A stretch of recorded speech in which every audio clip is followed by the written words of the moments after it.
Good morning बच्चों, आपका स्वागत है दोबारा से मेरे यूट्यूब चैनल वीर फिजिक्स क्लासेस में।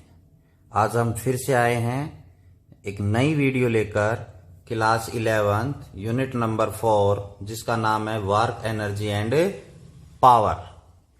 तो यहाँ पर आज हम बात करेंगे एक बहुत इम्पोर्टेंट टॉपिक के बारे में, जो कि एग्जाम के लिए बहुत इम्पोर्टेंट है, जिसका नाम है वर्क एनर्जी थ्योरम, या जिसको हम वर्क एनर्जी प्रिंसिपल भी कहते हैं।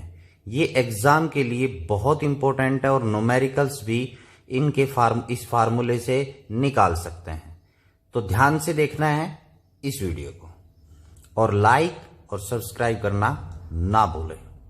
तो आइए अब हम बात करते हैं इस वर्क एनर्जी थ्योरम के बारे में, जो क्या कहती है। अकॉर्डिंग टू दिस प्रिंसिपल, कौन सा प्रिंसिपल भैया? वर्क एनर्जी प्रिंसिपल के अकॉर्डिंग कहता है work done by net force in displacing a body is equal to change in kinetic energy of the body. तो क्या कहा इसने कि जब हम, जैसे आपको पता है, जब हम किसी भी बॉडी के ऊपर फोर्स अप्लाई करते हैं तो वहां पर एक वर्क होता है। तो वर्क एनर्जी थ्योरम क्या कहती है कि जब आप नेट फोर्स किसी बॉडी के ऊपर आप अप्लाई करते हैं और तो आपको पता है वहां पर क्या होगा? वर्क होगा। तो उस वर्क, वो जो वर्क होगा वहां पर, वो किसके बराबर होगा? चेंज इन काइनेटिक एनर्जी के बराबर। चेंज इन काइनेटिक एनर्जी के बराबर।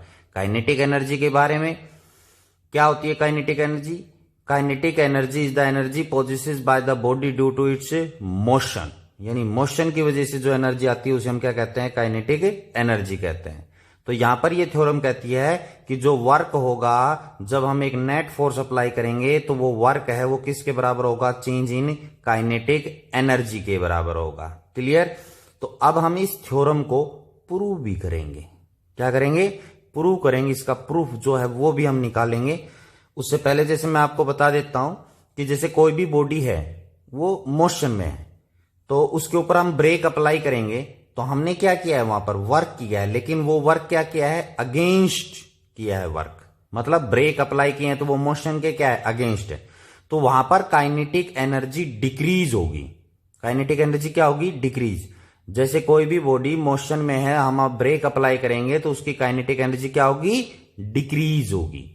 और जैसे कोई भी बॉडी किस पर है? रेस्ट पर, तो उसको किस में लाएंगे? मोशन में, तो उसकी काइनेटिक एनर्जी क्या होगी? इंक्रीज होती है। काइनेटिक एनर्जी क्या होती है? इंक्रीज। और दोनों ही केस में हमने क्या करना पड़ता है बेटा? नेट फोर्स अप्लाई करना पड़ता है, उससे वर्क होता है और वही वर्क किसके फॉर्म में आता है? काइनेटिक एनर्जी की फॉर्म में। क्लियर?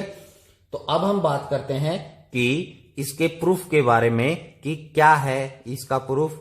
आइए, तो यहां पर हम कहते हैं कि let us consider M mass of a body. जैसे हम कोई भी बॉडी जिसके लिए हम वर्क एनर्जी थ्योरम निकालेंगे, उस बॉडी का क्या है? मास है। एफ क्या है? Force applied on the body, क्योंकि बॉडी के ऊपर हमने क्या करवाना है? वर्क अप्लाई करेंगे तो क्या करवाना, क्या लगाएंगे हम? फोर्स। यू, ये क्या है? यू क्या है? Initial velocity of the body, यानी स्टार्टिंग में बॉडी की वेलोसिटी क्या है। वी क्या है? Final velocity of the body after T second. जैसे इनिशियली हमारे पास वेलोसिटी क्या है? वो 0 है या कुछ और है, उसके ऊपर आपने क्या अप्लाई किया? फिर फोर्स अप्लाई किया, तो वो बॉडी किस में आई? मोशन में आई। तो उसको टाइम आफ्टर टी सेकेंड, जी वो आफ्टर 1 सेकेंड लगा लीजिए, 3 है, 2 है, कुछ भी है, वो टी सेकेंड है। ये टी कुछ भी हो सकता है। इसके बाद ए क्या है? Acceleration produce in the body. जैसे हम बॉडी के ऊपर फोर्स अप्लाई करेंगे तो उसकी वेलोसिटी के अंदर क्या होगा? चेंज होगा। तो वेलोसिटी के अंदर चेंज आएगा तो उसकी वजह से क्या आएगा बेटा? एक्सेलरेशन। क्योंकि what is acceleration? Acceleration is the rate of change of A velocity. Velocity के चेंज के रेट को हम क्या कहते हैं? एक्सेलरेशन कहते हैं। क्लियर? तो अब हमारे पास क्या है कि लेट अस कंसीडर, ये हो गया हमारे पास, हमने ये माना है। तो हम क्या करते हैं कि let we apply a force on a body, we apply a force on a body and there is a small work done. जो भी हमने अपने बॉडी के ऊपर क्या अप्लाई किया? फोर्स अप्लाई किया, तो और उसने क्या किया? स्मॉल वर्क डन किया। तो यहां पर हम कहते हैं, लिख देता हूं मैं, small amount of work done by the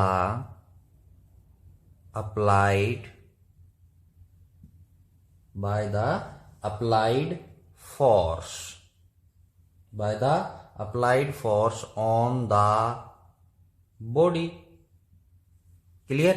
ये क्या किया कि small amount of work done by applied force on a body. तो वर्क डन कैसा होगा? स्मॉल वर्क डन किससे डिनोट करते हैं बेटा? DW, स्मॉल वर्क डन है।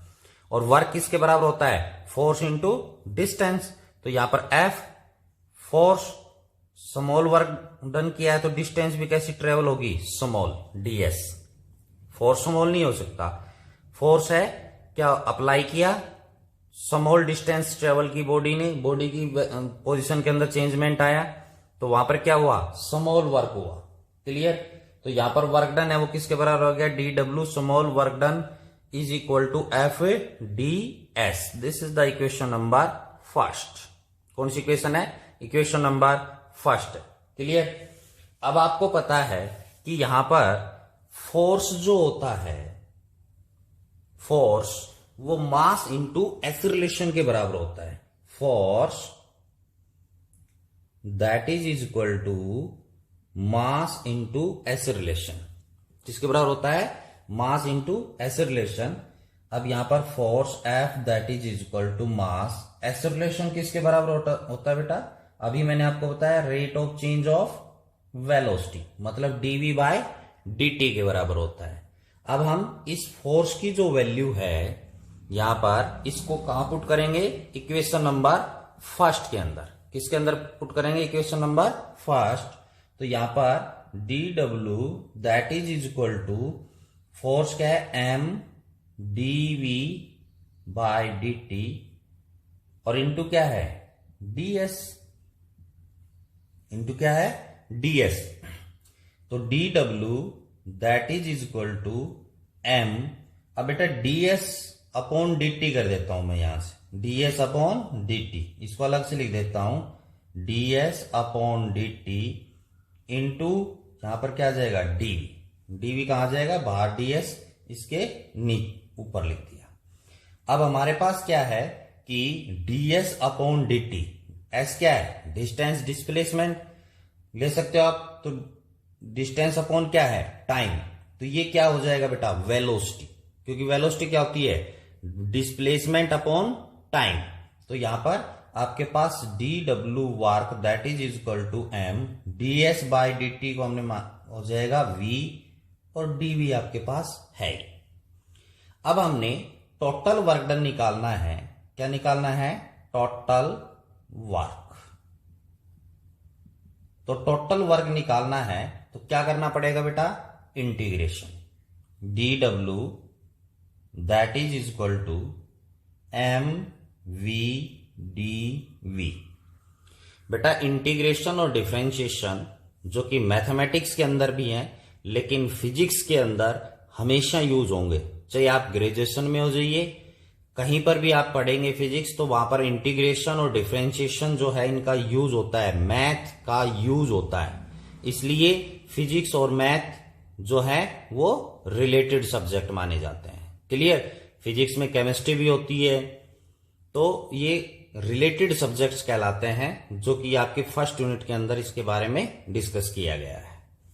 तो आइए टोटल वर्क इंटीग्रेशन कर दिया DW that is equal to MdV। अब यहां पर बेटा हम लगाएंगे लिमिट्स। क्या लगाएंगे? Limits, lower limit and upper limit. तो लोअर लिमिट का मतलब क्या होता है? इनिशियल, और अपर लिमिट का मतलब क्या होता है? फाइनल। तो इनिशियल देखिए यहां पर हम dV मतलब v के रेस्पेक्ट में इंटीग्रेशन कर रहे हैं। किसके रेस्पेक्ट में कर रहे हैं? v के में। तो लिमिट भी किसकी रखी जाएंगी? वेलोसिटी से रिलेटेड रखी जाएंगी, जो कि यहां पर मैंने आपको बताया u इनिशियल वेलोसिटी और v क्या है? Final velocity. तो इनिशियल है तो लोअर लिमिट क्या हो जाएगी? u, और अपर लिमिट क्या हो जाएगी? v। क्लियर?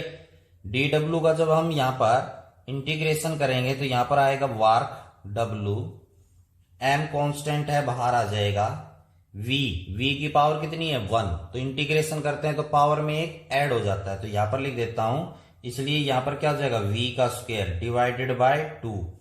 जो पावर होती है इंटीग्रेशन में उसमें एक ऐड करते हैं पावर में और नीचे ही उसकी पावर में ऐड करने के बाद जो आंसर आता है उसको हम नीचे लिखते हैं।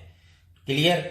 और अब ये डीवी हट जाएगा बेटा, आपको बहुत बार बताया कि ये डीवी है वो हट जाएगा, क्योंकि इंटीग्रेशन करने के बाद ये डीवी यहां से हट जाएगा। कुछ बच्चे हैं वो इस डीवी को साथ लेके चलते रहते हैं, इंटीग्रेशन किया ये खत्म हो जाता, जैसे यहां से डी डब्ल्यू था, डी डब्ल्यू ने सिर्फ हमें ये बताया कि वर्क के रिस्पेक्ट में आपने इंटीग्रेशन करना है, डब्ल्यू के रिस्पेक्ट में इंटीग्रेशन करना है।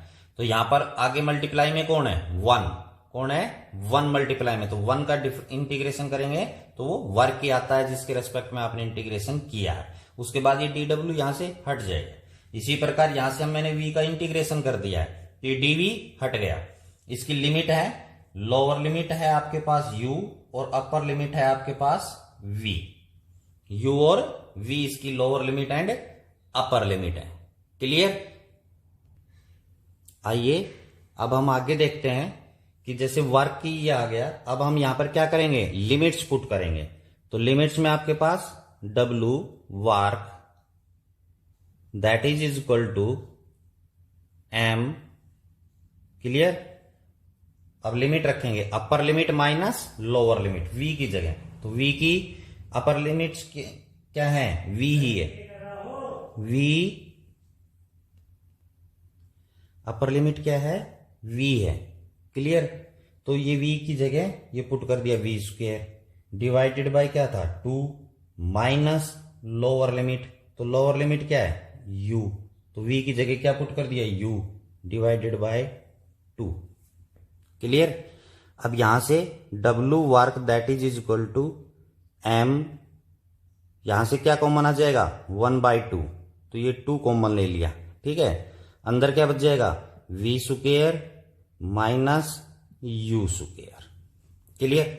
अब आगे देखिए work w that is equal to, अब इसको m और 1/2 को अंदर मल्टीप्लाई कर दीजिए, तो यहां पर आपके पास half of m v square minus half of m u square हो जाएगा। क्लियर। तो देखिए half of M V square ये क्या है kinetic energy, half of M U square ये क्या है काइनेटिक एनर्जी। तो ये जो काइनेटिक एनर्जी है वो कैसी काइनेटिक एनर्जी है फाइनल, ये काइनेटिक एनर्जी कैसी है इनिशियल है। क्लियर। क्यों है, क्योंकि यहां पर v किसका यूज किया गया है फाइनल वेलोसिटी का।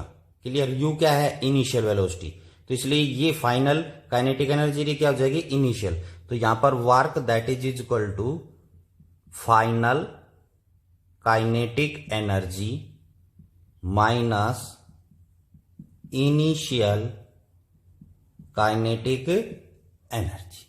तो ये यहां पर इसका प्रूफ है वो हो गया, किसका वर्क एनर्जी थ्योरम का प्रूफ हो गया। Final kinetic energy minus initial kinetic energy, यही कहा था चेंज इन काइनेटिक एनर्जी। तो चेंज कैसे निकालते हैं फाइनल माइनस इनिशियल। तो जैसे न्यूमेरिकल में भी हमारे पास है, इसका यूज कर सकते हैं work that is equal to final kinetic energy minus initial kinetic energy. इस फार्मूले का हम यूज कर सकते हैं यहां पर वर्क निकालने के लिए। क्लियर। आइए बच्चों अब हम बात करते हैं नेक्स्ट टॉपिक की, जिसका नाम है principle of conservation of energy. आप बच्चों ने 10th क्लास में भी बहुत सुना होगा law of conservation of energy के बारे में। तो ये क्या कहता है बेटा, कहता है कि total mechanical energy of A system is conserved. जैसे कोई भी आपके पास मैकेनिकल एनर्जी जैसे काइनेटिक एनर्जी और पोटेंशियल एनर्जी के बारे में आप इस यूनिट में पढ़ चुके, तो कहता है वो जो टोटल एनर्जी है ना वो हमेशा कंजर्व्ड रहेगी। कंजर्व्ड का मतलब कि कांस्टेंट रहेगी, उसके अंदर कोई चेंजमेंट नहीं आएगा, केवल किसके अंदर टोटल एनर्जी के अंदर। क्लियर। काइनेटिक अलग अलग से जो एनर्जी होगी जैसे काइनेटिक है या पोटेंशियल, उनकी अलग अलग बात करोगे तो वो कंजर्व्ड नहीं आएगी, टोटल एनर्जी है वो कंजर्व्ड आएगी आपके पास। ठीक है। या इसको हम कह सकते हैं total energy of an isolated system does not change. यानी जो टोटल एनर्जी है एक आइसोलेटेड सिस्टम की, तो आइसोलेटेड सिस्टम क्या होता है? आइसोलेटेड सिस्टम वो सिस्टम होता है जिसके ऊपर एक्सटर्नली इफेक्ट ना पड़े। क्लियर? जैसे किसी टेम्परेचर का, प्रेशर का, तो वो आइसोलेटेड सिस्टम होता है। अगर इस प्रकार का कोई सिस्टम है उसके अंदर टोटल एनर्जी है वो क्या रहती है? कंजर्व रहती है। यानी कि एनर्जी जो है, एनर्जी को हम ना ही क्रिएट कर सकते हैं ना ही हम डिस्टॉर्ट कर सकते हैं। एनर्जी को एक फॉर्म से दूसरी फॉर्म में हम चेंज कर सकते हैं। जैसे आप अपने हाथ से काम करते हैं तो आपकी मांसपेशी ऊर्जा जो है, मसल्स जो एनर्जी है वो किस में चेंज हो जाती है? किसी चीज को घुमा रहे हैं तो काइनेटिक एनर्जी में चेंज हो जाएगी। ठीक है, तो वो एनर्जी जस्ट क्या होती है? चेंज होती है। जैसे जनरेटर है, जनरेटर में क्या होता है? मैकेनिकल एनर्जी किस में चेंज हो जाती है? इलेक्ट्रिकल एनर्जी में। मतलब आपने जो काम किया, यही जनरेटर को आपने घुमाया, तो उससे कौन सी एनर्जी मिल जाती है आपको? इलेक्ट्रिकल। तो इस प्रकार जस्ट एनर्जी जो है उनका क्या होता है? कन्वर्जन होता है। उसको हम डिस्टॉर्ट या प्रोड्यूस नहीं कर सकते, इसलिए कहते हैं total energy always remain conserve. अब इसके लिए हम क्या करते हैं? इसके प्रूफ के बारे में बात करते हैं। इसके भी प्रूव करते हैं हम इसको कि एनर्जी, मैकेनिकल एनर्जी है वो कैसी रहती है? कांस्टेंट। तो इसके यहां पर हम प्रूफ की बात करेंगे। ठीक है, तो देखिए जो मैं बोल रहा हूं उसको लिखते भी जाना है, आप नोट्स बना सकते हैं आराम से। क्या है कि let us consider initially a body at A point A point पर है which is a height of h from the ground. जैसे ये ग्राउंड है, इस ग्राउंड से इसकी जो हाइट है, ए पॉइंट पर जो बॉडी रखी है उसकी हाइट कितनी है? h। क्लियर?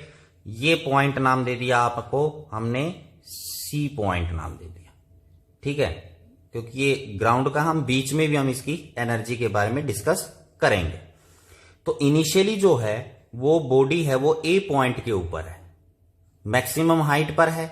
तो जब कोई भी बॉडी है, जब वो ऊपर की तरफ जाती है तो उसके मैक्सिमम पॉइंट पर आकर कुछ सेकंड की भी फ्रैक्शन में वो किस पर रहती है? रेस्ट पर रहती है। किस पर रहती है? रेस्ट पे। आप कोई भी बॉडी ऊपर थ्रो करेंगे तो मैक्सिमम हाइट पर जाकर फिर वो जहां पर वापस होती है नीचे की तरफ, तो वो क्या होता है? कुछ सेकंड के लिए के भी फ्रैक्शन में वो किस पर होती है? रेस्ट पर होती है। क्लियर? तो यहां पर हम बात करते हैं एनर्जी की, कि कहां पर? एट पॉइंट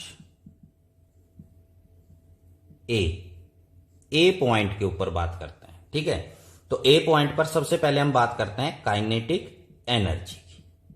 के डॉट ई का मतलब है काइनेटिक एनर्जी। तो बेटा अभी मैंने बताया ए पॉइंट पर बॉडी है, हाइट पर है, तो वहां पर उस बॉडी की जो वेलोसिटी होगी वो कितनी होगी? 0 होगी। वेलोसिटी कितनी होगी? 0। तो वेलोसिटी 0 है, इसलिए उसकी काइनेटिक एनर्जी भी क्या होगी? 0। काइनेटिक एनर्जी क्या होती है? Half of mv square. तो v कितना है? 0। तो इसलिए ये काइनेटिक एनर्जी कितनी आएगी? 0 आएगी। क्लियर? लाइकवाइज इसी ए पॉइंट पर हम बात करते हैं पोटेंशियल एनर्जी की। तो पोटेंशियल एनर्जी किसके बराबर होती है बेटा? mgh। किसके बराबर होती है? mgh। m क्या है? बॉडी का mass, g acceleration due to gravity, और h क्या है? इसकी हाइट। ग्राउंड से कितनी हाइट है? वो ग्रेविटेशनल पोटेंशियल एनर्जी होती है। ये किसकी बात कर रहे हैं हम? ग्रेविटेशनल पोटेंशियल एनर्जी की बात कर रहे हैं। क्लियर? तो ये हाइट है h, तो ये h हो गया। तो यहां से हमारे पास क्या होगा? Total energy. T का मतलब क्या है? Total energy. तो काइनेटिक टोटल एनर्जी कैसे निकालेंगे? Kinetic energy plus potential energy. कैसे निकालेंगे? Kinetic energy plus potential. तो काइनेटिक एनर्जी कितनी है? 0। पोटेंशियल एनर्जी किसके बराबर है? mgh। तो आपकी टोटल जो एनर्जी है वो किसके बराबर आ गई बेटा? mgh। कहां पर? ए पॉइंट के ऊपर mgh आ गई। क्लियर? अब हमने क्या करना है कि जैसे ही आप इस बॉडी को ए पॉइंट से रिलीज करेंगे, छोड़ेंगे आप, तो ये बॉडी है वो एक वेलोसिटी से फ्री फॉल होगी। एक वेलोसिटी से क्या होगी बेटा? फ्री फॉल, मतलब नीचे की तरफ आएगी। क्लियर? और वो आ गई बाय द वे, कहां पर आ गई? बी पॉइंट के ऊपर आ गई। कहां पर आ गई? बी पॉइंट पे। ये क्या हुई है? फ्री फॉल हुई है। क्लियर? फ्री फॉल करने होने के लिए छोड़ दिया इसको, और इसने ए पॉइंट से और बी पॉइंट तक डिस्टेंस ट्रेवल की x। ऊपर से कहां ये नीचे की तरफ, इसकी जो पोजीशन है वो कहां है, ऊपर से नीचे की तरफ। क्लियर। तो कितनी डिस्टेंस ट्रेवल करके आया, x डिस्टेंस। तो जब ये बॉडी फ्री फॉल होगी तो इसकी क्या होगी बेटा, वेलोसिटी होगी। और ये एक वेलोसिटी से ट्रायल करेगी, कहां से पास होगी, बी से, और फिर लास्ट में कहां होगी, ग्राउंड से स्ट्राइक करेगी एट द पॉइंट सी। तो हम इन तीनों पॉइंटों पर इस एनर्जी को निकाल के देखते हैं। तो अब हम जो बात करेंगे वो किस पर बात करेंगे, एट पॉइंट बी पॉइंट पर हम बात करते हैं। क्लियर। तो यहां पर हमें क्या निकालनी है, काइनेटिक एनर्जी और पोटेंशियल। तो यहां पर वेलोसिटी जीरो नहीं होगी, तो इसलिए v की वैल्यू निकालनी है by using the third equation of motion. तो v square minus u square that is equal to 2as होता है बेटा, थर्ड इक्वेशन ऑफ मोशन। तो यहां पर v वेलोसिटी होगी, u इनिशियल वेलोसिटी क्या होगी, जीरो, क्योंकि इस पॉइंट पर वेलोसिटी क्या है, जीरो, रेस्ट पर है जो हमने ली थी। 2a क्या, एसिलेशन ड्यू टू एसिलेशन है सिंपल, लेकिन जब हाइट पर ऊपर की तरफ जाती है तो वहां पर एसिलेशन ड्यू टू ग्रेविटी की बात कही जाती है। और कितनी डिस्टेंस ट्रेवल करके आया ये, x डिस्टेंस। ए से बी तक कितना आया, x डिस्टेंस है वो क्या की, ट्रेवल की। क्लियर। तो यहां से v square that is equal to 2gx हो गया, v square that is equal to 2gx हो गया। क्लियर। तो यहां पर हम बात किसकी करेंगे, काइनेटिक एनर्जी की। तो काइनेटिक एनर्जी जो है, काइनेटिक एनर्जी किसके बराबर होती है, half of M V square. तो v की जगह क्या पुट कर देंगे हम, v स्क्वायर की जगह 2gx। क्लियर। ये v स्क्वायर की वैल्यू है, पूरा कंप्लीट v स्क्वायर की वैल्यू इसमें पुट कर दी। तो ये आपके पास क्या क्या होगा बेटा, देखिए kinetic energy that is equal to 2 से 2 कैंसिल हो गया, यहां पर क्या बच गया, mgx, काइनेटिक एनर्जी। अब हम बात करते हैं किसकी, पोटेंशियल एनर्जी की। पोटेंशियल एनर्जी का फार्मूला क्या होता है बेटा, mgh। तो यहां पर h क्या है, ग्राउंड से हाइट लेनी है। आप यहां ऊपर से नीचे की तरफ नहीं, ग्राउंड से हाइट लेनी है। तो बी पॉइंट पर, ये रहा बी पॉइंट, इसकी ग्राउंड से जो हाइट है वो लेनी है। तो ग्राउंड से हाइट क्या आएगी, h माइनस एक्स आएगी, h माइनस एक्स आएगी। तो इसलिए यहां पर h की जगह क्या लिखेंगे, h माइनस एक्स लिखेंगे। क्लियर। ये हाइट इतनी, क्योंकि यहां पर ग्रेविटेशनल पोटेंशियल में जो हाइट लेते हैं वो कहां से लेते हैं, ग्राउंड से हाइट लेते हैं। क्लियर। अब इसमें हमने क्या किया कि potential energy that is equal to, अंदर मल्टीप्लाई कर दीजिए, mgh माइनस mgx। क्लियर। अब हमने क्या निकालनी है, टोटल एनर्जी। तो टोटल एनर्जी किसके बराबर होगी, kinetic energy plus potential energy, kinetic energy plus potential. तो काइनेटिक एनर्जी क्या है, mgx, पोटेंशियल एनर्जी क्या है, ये रही, इसको रख दीजिए यहां पर mgh माइनस mgx। तो यहां पर आप देख रहे हैं mgx प्लस का है, mgx माइनस का है, तो ये क्या हो जाएंगे, कैंसिल। तो यहां पर आपके पास जो टोटल एनर्जी है वो किसके बराबर बचेगी बेटा, mgh के बराबर बचेगी। किसके बराबर बचेगी, mgh के बराबर हो जाएगी। क्लियर। तो देखिए ए पॉइंट पर भी टोटल एनर्जी क्या थी, mgh, बी पॉइंट पर भी क्या आई, mgh। इसी प्रकार हम किस पर निकालें अब, सी पॉइंट। आइए बच्चों, अब हम निकालते हैं टोटल एनर्जी जो है वो एट पॉइंट सी। कहां पर निकालेंगे, सी पॉइंट पर। तो यहां पर निकालने के लिए आप वेलोसिटी निकालेंगे, जो कि थर्ड इक्वेशन ऑफ मोशन का यूज करेंगे, v square minus u square that is equal to 2as। तो v final velocity minus u square that is equal to 2gh आ जाएगा यहां पर। क्यों, क्योंकि यहां से a से और c पॉइंट पर आया है, तो कितनी डिस्टेंस ट्रेवल करके आया बेटा, h डिस्टेंस ट्रेवल करके आया। b पर निकाला था तो वहां पर हमने डिस्टेंस कितनी ली थी, x, क्योंकि कितनी डिस्टेंस ट्रेवल की थी a से b तक की, x डिस्टेंस ट्रेवल की थी। क्लियर। तो u इनिशियल वेलोसिटी क्या हो जाएगी 0, तो यहां पर v square that is equal to 2gh आ गया, v square that is equal to 2gh आ गया। तो यहां पर काइनेटिक एनर्जी बराबर है half of m v square, v की जगह क्या आ जाएगा 2gh आ जाएगा बेटा, क्या आ जाएगा 2gh आ गया। क्लियर। अब यहां पर आपके पास 2 से 2 कैंसिल हो जाएगा, तो काइनेटिक एनर्जी जो है वो आ जाएगी mgh के बराबर। क्लियर। तो यहां पर पोटेंशियल पॉइंट पर पहुंच जाएगा, तो पोटेंशियल एनर्जी जो है वो किसके बराबर होगी 0 के। पोटेंशियल एनर्जी किसके बराबर होगी 0 के, क्योंकि ग्राउंड से हाइट कितनी हो जाएगी 0। तो यहां पर जो टोटल एनर्जी आपकी आएगी वो किसके बराबर आएगी mgh के बराबर आएगी। किसके बराबर आएगी mgh के बराबर, क्योंकि काइनेटिक एनर्जी प्लस पोटेंशियल, तो दोनों को जोड़ोगे तो क्या आएगा mgh के बराबर आएगी। क्लियर। तो यहां पर आपके पास ये C पॉइंट पर भी टोटल एनर्जी है वो किसके बराबर है mgh के, यहां भी किसके बराबर है mgh के, यहां भी किसके बराबर आई mgh के। तो principle of conservation of energy यही कहता है कि जो टोटल एनर्जी है मैकेनिकल एनर्जी वो एक सिस्टम के अंदर क्या रहती है कंजर्व रहती है, मींस कांस्टेंट रहती है। Clear.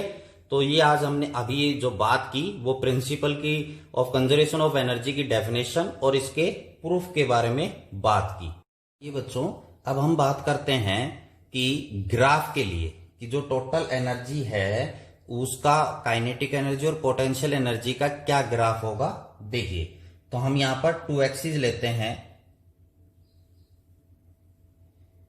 X axis and y axis. तो इस एक्सिस के अलोंग तो आपके पास हो जाएगा बेटा पोजीशन, क्या हो जाएगा पोजीशन, और इस एक्सिस के अलोंग जो वाई एक्सिस है इसके अलोंग क्या हो जाएगी बेटा आपके पास एनर्जी, क्या हो जाएगी एनर्जी। क्लियर। तो यहां पर देखिए क्या है कि काइनेटिक एनर्जी अगर इस प्रकार ऐसे काइनेटिक एनर्जी इंक्रीज हो रही है तो जो पोटेंशियल एनर्जी है वो आपकी इस प्रकार आएगी। तो ये एक्सिस है डॉटेड में जो मैंने लगाया है ये बाय द वे क्या है काइनेटिक एनर्जी, तो ये आपके पास कौन सी एनर्जी होगी पोटेंशियल एनर्जी। क्लियर। मतलब यहां से ओरिजिन से काइनेटिक एनर्जी ये कैसे हो रही है पोजीशन बढ़ने से काइनेटिक एनर्जी बढ़ रही है। क्लियर। ये यहीं से है इस principle of conservation of energy से। तो जैसे पोजीशन चेंज इंक्रीज हो रही है तो काइनेटिक एनर्जी क्या हो रही है बढ़ रही है। क्लियर। और जैसे ही पोजीशन बढ़ रही है तो एक ऐसी स्टेज आती है जहां पर पोटेंशियल एनर्जी क्या हो रही है फिर डिक्रीज हो रही है। पोजीशन बढ़ रही है तो पोटेंशियल एनर्जी क्या हो रही है डिक्रीज, और काइनेटिक एनर्जी क्या हो रही है इंक्रीज। और यहां पर ये क्रॉस कर रहे हैं, देखो इस पॉइंट पर। तो यहां पर जहां पर आपके क्रॉस कर रहे हैं ना, तो इस कंडीशन में क्या होगा कि काइनेटिक एनर्जी और पोटेंशियल एनर्जी दोनों क्या होंगी बराबर होंगी। कैसी होंगी बराबर। क्लियर। तो यहां से हमारे पास इस प्रकार का एक ग्राफ आया, तो कहता है कि जो टोटल एनर्जी है ना वो कंजर्व्ड है। तो टोटल एनर्जी कंजर्व्ड है तो बेटा इसका पोजीशन के अलोंग ग्राफ है वो स्ट्रेट आएगा। यानी ये जो मैंने लाइन खींची है पैरेलल टू पोजीशन, ये किससे रिलेटेड है बेटा टोटल एनर्जी से रिलेटेड है। किससे रिलेटेड है टोटल एनर्जी। तो ये एक प्रकार से आपका ग्राफ हो गया काइनेटिक एनर्जी और पोटेंशियल एनर्जी और टोटल एनर्जी से रिलेटेड। क्लियर। जैसे आपसे पेपर में पूछ सकता है कि draw the graph which showing the kinetic energy potential energy and total energy, यानी तीनों के लिए। तो इस प्रकार आप ग्राफ दिखाएंगे, ये काइनेटिक एनर्जी ये पोटेंशियल एनर्जी, जहां पर ये क्रॉस कर रहा है वहां पर दोनों एनर्जी क्या होंगी बराबर, और टोटल एनर्जी कंजर्व रहती है कांस्टेंट रहती है, इसलिए ये पोजीशन एक्सिस के क्या होगी पैरेलल होगी। तो आज के लिए इतना ही। Thank you and have a nice day.